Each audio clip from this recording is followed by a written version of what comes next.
Guys, how you doing? Chris Rod, Sun City Lawn Care. Today is 2024 sod season, first install of the year. This is a simple, it was an existing lawn and I've got some content in here. We were ripping out the grass using the tiller machine. You got to amend the soil. That is the key phase of a sod installation. If you fail to amend the soil properly, you may or may not have some difficulties with your new sod. But all we simply did was rip out this grass that was here. As you can see back over there, we've got a couple trash bags filled with the debris. You can do one of two options. You can till it, which you're going to have to do anyways if you're amending it with a different kind of amendment. Like we use screen compost, for example, which I highly recommend if you guys are doing or if your foundation is sand. If you've got a clay soil type, you can also use some compost. Screen compost is my preference because it doesn't have any wood material in there. But with the sand, we like to add the screen compost simply to add it, or simply to give it some water and nutrient holding material. As you guys know, sand does not hold water for crap, nor does it hold nutrients for anything. Okay, you got to amend that soil. So that's pretty much phase one. Rip out all the existing turf and weeds. You do not want to lay sod on any of that existing material. You can't. If you do, when it heats up and starts to decompose, what's going to happen? It's going to kill your brand new grass, right? So you got to amend the soil. Very important.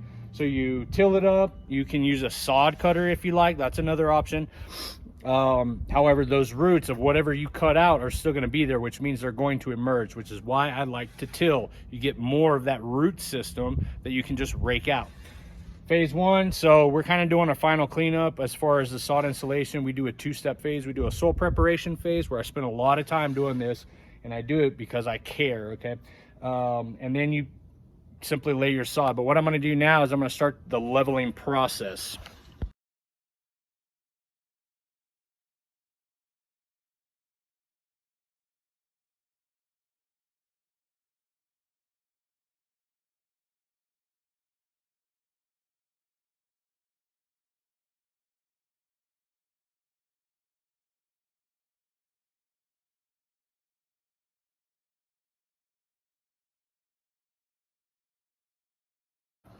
Guys, welcome back. Chris Rod.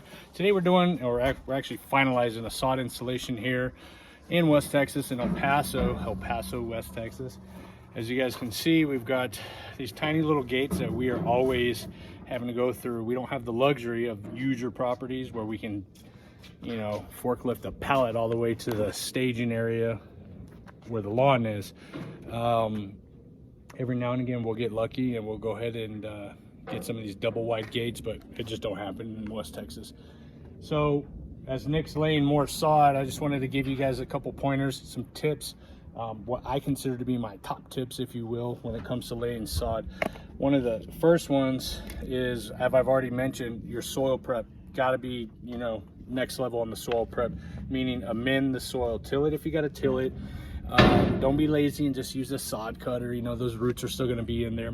And then if you got to, you know, spray it down with a herbicide, wait your time period before you lay the sod. We usually give it a week if we do have to spray. But the top tip that I can give you is to make sure you're amending your soil properly. Go ahead and backfill with some screen compost. That is the number one tip, really, is to use screen compost, not peat moss.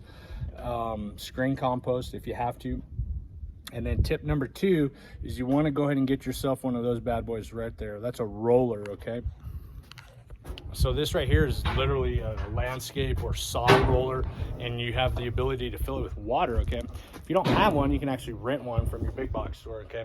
This I actually own, and I've had it for years now. And what you do is you fill it with water. So the tip number two essentially is after you do your initial grading, after you amend the soil and you do your first leveling with the leveling rake, go ahead and utilize the sod roller and give it a light roll. And what I mean by light is fill it up with quarter to halfway with water, and just a light rolling. What it's going to do is help not compact, but it's going to flatten down some of that loose material that you just got through amending. What that's going to do is allow you to see some more of your high spots and your low spots, okay? And then you can go back and re-level or regrade if you have to, just to get that real finesse touch. That's tip number two.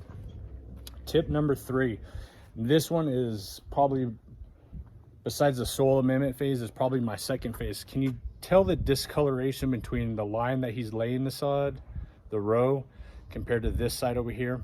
What I do after we lay an entire row is I take my leveling rake, which if you don't have one, you can get them on Amazon, or you can rent them. I think you can rent them. If not, grab yourself one on Amazon, because if you're laying sod professionally, you're gonna want one anyways. Or if you're doing sand leveling jobs or screen compost leveling jobs in your own backyard, you've got established turf, you're gonna definitely want one of those.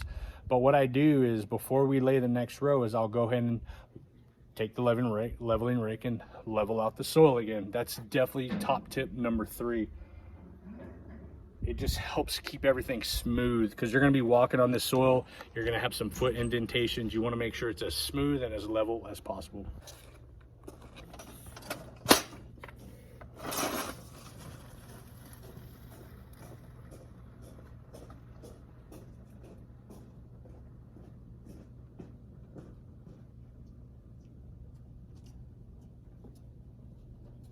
He needs his wheelbarrow. Yeah.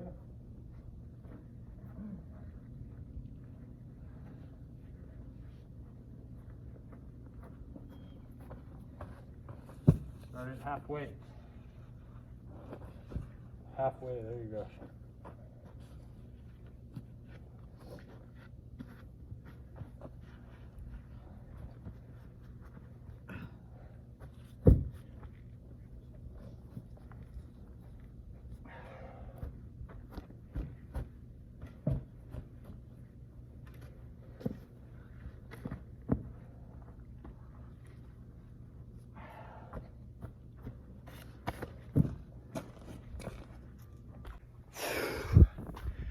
All right, guys, we're back. Sod has been laid.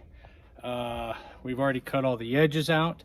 What we're doing is moving on to tip number 4. And what you can do, and this is an option, you don't have to do this, but this is a tip. Instead of leaving any seams where they may have some sort of indentation like this, there's a space. Okay, that can happen with sod installations. Sometimes these sod pieces, they don't come perfectly cut. So what we do is, as you're loading and unloading your wheelbarrow full of sod and you're transporting it, you may have some extra of that topsoil that's attached to the sod, or that compost or whatever's laying around. You're gonna do it next to in here. You're gonna utilize it, fill in any cracks and crevices that you may see within some of these seam pieces. So like, here's a really good one. Nick, right here is a really good one.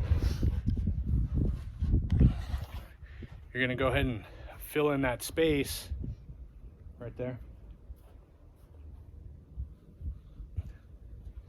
with some of that soil, and then level it out. Okay, what that's going to do is it's going to create that soil line. You got a couple more over here, Nick, and it prevents the oxidation from occurring. Okay, where the sod stays moist, you get some soil to soil contact, soil to sod contact, and it helps from preventing, Nick, right here, don't forget about that one, this bigger one, from the sod from getting too much oxygen and airflow down there. Plus you want to get rid of those seams as fast as possible. So seam up, match them up as best you can as you're laying the turf, and then if you got any extra spaces, go ahead and fill them in. That's definitely a top tip number 4. Number 5, what we're going to be doing is with the roller, and you don't, again, this is optional, you don't have to do this, but we always take things to the next level here at Sun City Lawn Care. We'll take that sod roller and we're going to go ahead and roll the laid sod one more time. Okay, we're going to go ahead and we filled it all the way up. So those things can weigh up to 250 pounds. Okay, they can weigh up to 250 pounds. So we're not compacting the soil, we're simply pressing down the sod. We're going to give it one more good weighted roll. Okay, and that's going to help flatten out any air pockets that you may have when you lay the turf down. Okay, that can happen as well. So that's definitely tip number 5. And my final tip is, if you are doing this by yourself, which I've spent the last 5 years doing, and this is year number 6 for Sun City Lawn Care, where we've got some help, stay hydrated. Okay, take your gallon, take your 2 gallons of water, You know, we're at 77 degrees here in El Paso in West Texas, but we're going to get up to the 80s. I lay sod all year long. We book out every single Friday. We're laying turf. Every Saturday, we're doing soil preps for the following week. And it's paramount that if you're either doing this as a team or you're doing this by yourself or you're just a DIYer and you're laying some sod, stay hydrated, because you constantly sweat as you guys are doing this. These slabs, they are not light, and you don't want to go passing out while laying some grass. Guys, that's it for today sod installation. This is the first one of the season. Some of you may be wondering why the grass is still brown. Here in West Texas, Bermuda sod, this is a Tifway 419, and it's coming out of dormancy. Okay, the 2nd to 3rd week of April, our Bermuda grass starts to come out of dormancy. Okay, so over the course of time, within the next few weeks, as the client begins to water, soil temperatures are increasing into the consistent 70 degrees, this stuff is going to turn green really fast. Okay, outside of that, if you have any comments or questions about how to lay sod, feel free to leave a comment below. And again, these are my top 6 tips for laying sod.